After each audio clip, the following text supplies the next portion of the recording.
Sometimes finding a USB charger can be a real pain, especially if you live in a household with a lot of people and a lot of devices. Unfortunately, you don't have to spend a lot of time hunting these things down if you replace a normal electrical outlet with one that has USB plugs built into it. And fortunately, it's a lot easier to do than you might think, so let me show you the process. Now, obviously, since you're not going to be replacing every single outlet in your home, the first step you need to take is figure out the best location for you to install this. So for example, if you have a common hallway with a table where you tend to drop off devices like cell phones, this can be a really good choice. Another great option is a bathroom, especially if you find yourself spending a lot of time in here. And of course, places like bedrooms, say a location behind a nightstand, and even offices are all great choices. For us though, we decided to install this in our kitchen because this is the location where we charge all of our family devices. So let me walk you through the process and show you what it took to get this installed. The first thing you'll need to do is turn off the power by flipping off your breaker. Once the power is off, you'll want to remove the outlet cover, and then you'll unscrew the outlet from the electrical box so you can pull it out of the wall. Next, you'll want to unscrew the terminal screws that are holding the wires in place. Now, sometimes the wires aren't being held in place by a terminal screw, and if that's your situation, where they're simply pushed into the back of the outlet, then that's called the backstab method. Now, in my experience, the easiest way to remove these backstab wires is to simply cut the wire off. If you do cut the wire, make sure you cut it as close to the connection point as possible. Now, since there are only two terminal screws in here, I have a couple different options. One, I can use the single terminal screws to wire everything anyway. Typically, you would not want to put two wires underneath one single terminal screw. However, since these are built to be back wired, even though there's only one set of terminal screws, I can put two different wires underneath this one screw, and it'll be just fine because there's this clamp underneath here that will evenly distribute the pressure to make sure both wires are connected and seated properly in this receptacle. Whenever you're installing a receptacle or an outlet that can be back wired, meaning the wire can fit behind the terminal screw and be held in place by a clamp, you need to make sure that the wires are straight so they can fit behind the screw. You can see here I'm simply straightening out the wire with a pair of needle nose pliers. And remember, be sure to put the wire or the wires behind the clamp before you tighten the screw down, and not just under the screw by itself, because that will loosen up over time. Now, the best option you would have is, instead of putting two wires underneath one screw, is to actually just go ahead and create a pigtail connection. And basically what that is we're going to connect these two wires together with a wire nut, and then we're going to have a third wire come off of this just to wire in this one receptacle.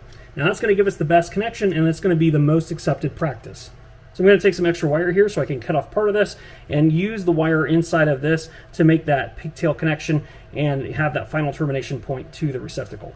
We don't need a lot of this here, so I'm just going to cut off about 3 inches.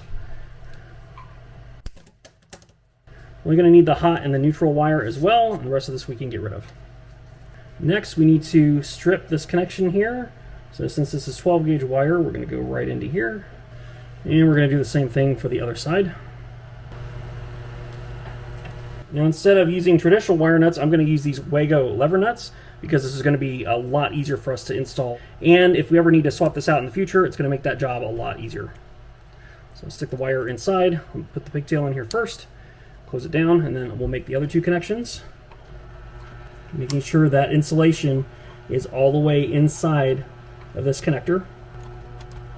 So we're going to do the same thing for the hot wires. We're going to straighten out these J-hooks here. Now we'll take our Wago connectors. We'll open these levers up, we'll make these connections. This in here, close it down, and now we're ready to wire everything up. Now let's straighten out the ground, since there's a plate for this connection as well, and we'll make that connection first. Next we'll make our connection for our neutral wire. Just pick one of these slots to put it behind. Make sure the insulation doesn't go behind this clamp. You don't want that to have a bad connection. Turn this down.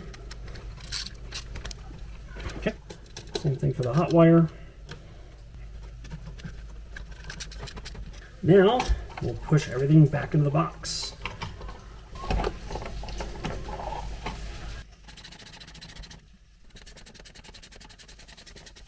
Where it doesn't move, and then we'll install our new faceplate. So we're going to install one that's a little bit nicer. This one doesn't have any exposed screws, so that will dress up the looks even more.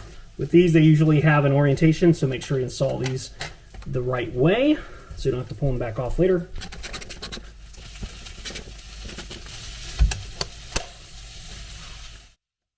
And when you're done, don't forget to turn the power back on. Another nice thing about these USB outlets is that you're maximizing your capacity. So as you can see, I've got a device plugged in here as well as a USB cord. I can plug another one in below it and even another appliance if I want to.